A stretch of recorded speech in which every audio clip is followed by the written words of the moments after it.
I'm in Britain means just one thing, doesn't it? Cream teas. So I'm in luck. I'm at a county show where yesterday the team behind me made the largest scone in the world. So you're probably guessing one of two counties. But have you got the right one? We'll find out in a minute.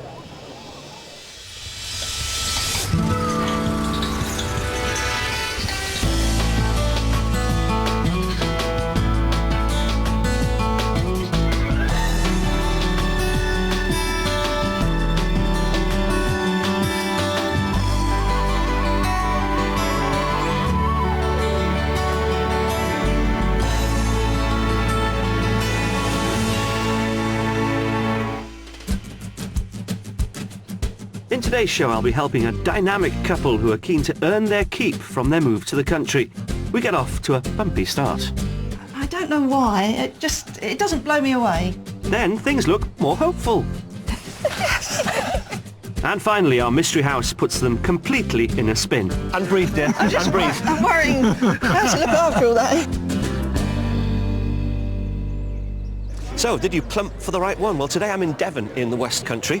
Now, the eagle-eyed amongst you will have spotted that because the jam is on the cream, whereas both in Cornwall, the cream is on the jam. Now, both counties are fiercely proud of their cream tea tradition. And it was here at the county show in 2010 that the Devonians launched a campaign to claim the cream tea as their very own by protecting it under EU rules, a bit like champagne. So it's a good thing that the landscape around here offers you plenty of opportunity to work off the calories. I can't resist it. I've got to have one more bite. Set in the southwest of England, Devon is bordered by Dorset and Somerset to the east and Cornwall to the west. From seaside towns such as Paignton and the Georgian harbour of Dartmouth through to the inland splendour of its two national parks, this county is blessed with epic landscapes. With 450 miles of footpaths and bridleways, Dartmoor serves up excellent walking terrain, but is also home to the infamous Dartmoor ponies, which although roam free, are actually owned by local farmers who have grazing rights to the moorland.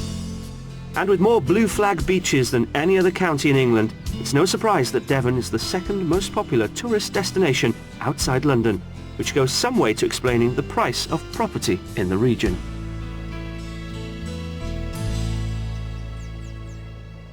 The average house price here in Devon will set you back £239,000. That's a couple of £1,000s above national average. But if you want to live in the south of the county, then you're looking at an extra £100,000 because you'll be near the coast and you'll also be living in an area of outstanding natural beauty. Now, if you want a sea or coastal view or estuary view, then dig deeper into those pockets. It'll set you back anything from £50,000 to £200,000 extra. It's not cheap. However, there are some lovely properties on the market. £275,000 will get you this gorgeous two-bed barn conversion in the village of West Clyst. The property has a smart fitted kitchen, underfloor heating and a pretty garden with mature trees and shrubs.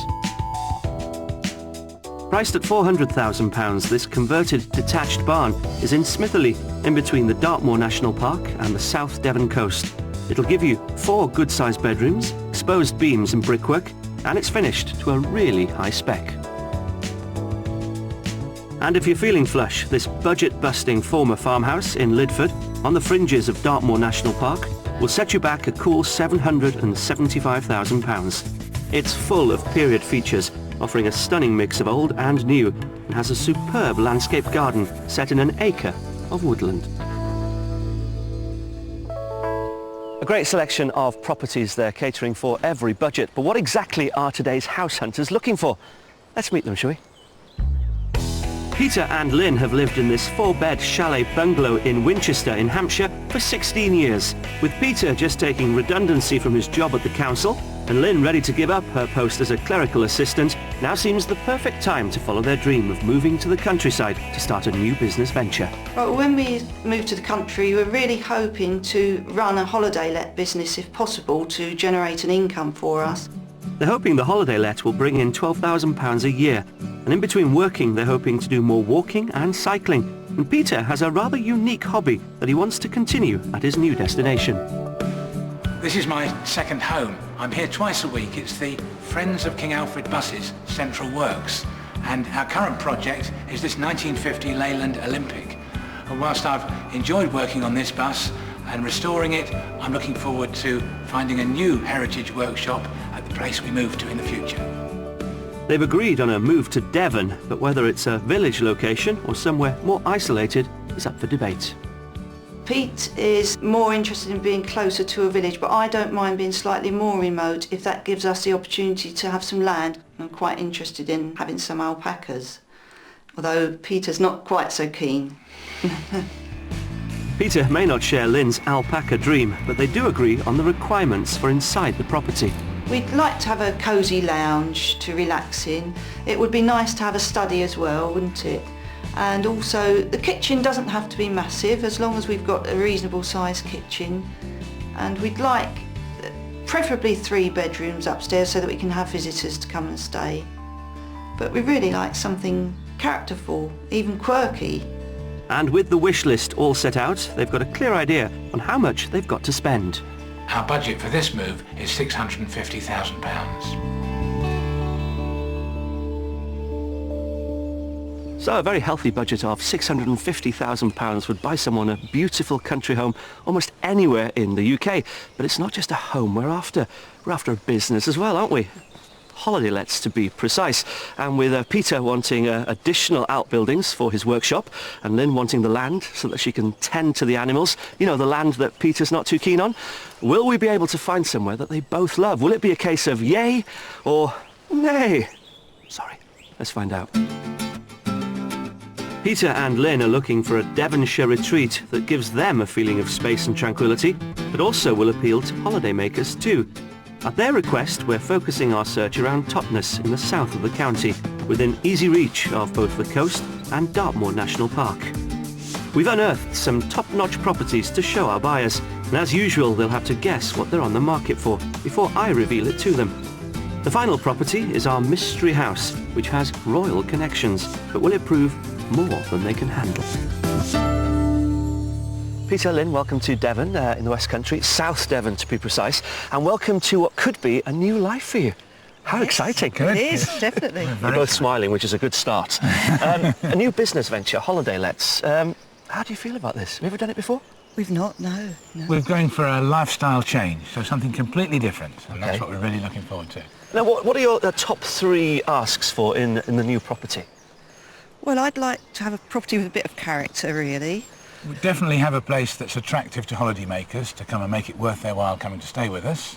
And I'd quite like to have a little bit of land, really. You want more than sort of, you know, a little bit of land. You want to raise, well, you want a zoo, basically, don't you? Not quite. You want alpacas, pygmy goats, donkeys, a couple of elephants, giraffes. Well, if she's going to have all that, I'll have a bus garage, please. Let's talk budgets. Are you flexible? We are. We've got a budget of £650,000 or thereabouts. Okay, it is a lovely county. We've got 2 houses for you to see and the mystery property, of course. Very exciting. Yes. I love your smile. Let's hope you're smiling at the end of it. How about I say tickets, please? I'm about to take you on a magical mystery tour, not on a Route Master bus, but in a people carrier, and we'll hope that one of your stops becomes your depot for life. Wonderful. Shall we get on with it? I'm making myself feel sick. Come on, follow me.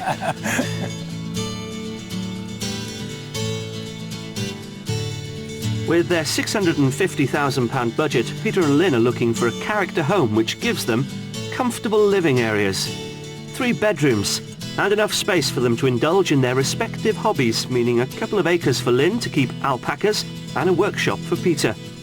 Crucially, they want to earn an income of at least £12,000 from running a holiday let.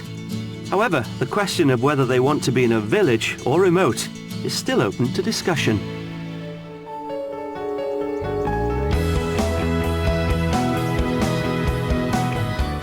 To kickstart our property search, we're heading to the popular village of Doddiscombeslea, just outside Dartmoor National Park. Doddiscombeslea is an ancient village set in a conservation area on the ridge in the Holden Hills. It's home to a 16th century pub, a church dating back to the 15th century, and a number of medieval buildings, many of which have thatched roofs.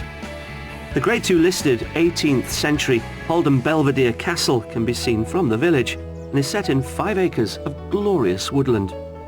I'm confident that the location of our first house is spot on, as it's on the edge of the village with stunning views across the Tean Valley. I'm hoping that the first thing that hits you as we approach the house is, how quiet is it? Very quiet. Very. Very quiet. Lovely. 20 minutes from the coast, though. Oh, 20 Yeah. minutes. Oh, that's not bad. What about the house itself? Well, it looks as though it's got potential. Looks good. But I'd really like to look inside to give my full opinion. Okay, I'm getting the impression that you want to get inside. You want to get inside? Okay, let's go inside. Originally built in the 1970s, this house isn't chocolate box from the outside, but it has been extensively renovated, and its interior has a very welcoming feel.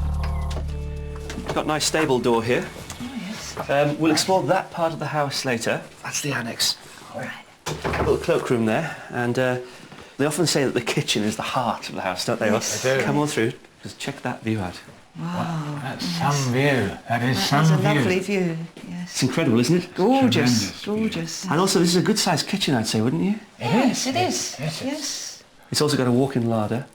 It's just got better, hasn't it? Yeah, that's And good. also a utility room through there as well. Oh, that's great. All the mod Yes. cons. Yes. I'm worried about cooking on the range. Well, you don't have to. You can cook on that one. That's true. Yes. The layout of the kitchen is not quite how I'd have the layout. I like clean lines and space normally, and I do find it a little bit cluttered. Well, there's plenty more to see, so I think we should carry on with our tour, shall we? Come on. So come on through to the lounge reception room. What do you think? Yeah, it looks nice. Is it big enough? It's First thing I have to ask you. Yes, it's certainly big. Yes, yeah. And I it's like the got- way it's got a double aspect, a completely different view in that direction from this direction. Yes, it looks nice and cosy up this end. Even in this room, that I'm getting a sense of slight disappointment with you. The house isn't blowing me away yet. And also it's a bit more modern than I would have liked. I wanted something, when we moved, I wanted something with a bit more character to it. Well, I think this property has lots to offer, but so far none of my enthusiasm for it has rubbed off on Lynn. What will she make of upstairs?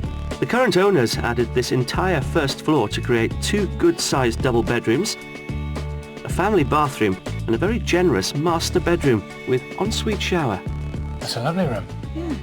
Nice and light. Isn't it just? Yes. It's a lot better headroom than our place. Current isn't it? house, yes. Yeah, and yes. it's nice to have the ensuite. It's a Yeah. lovely room. It is, definitely. Well, you've gone from quite nice to lovely. It is. It is. It's growing on me.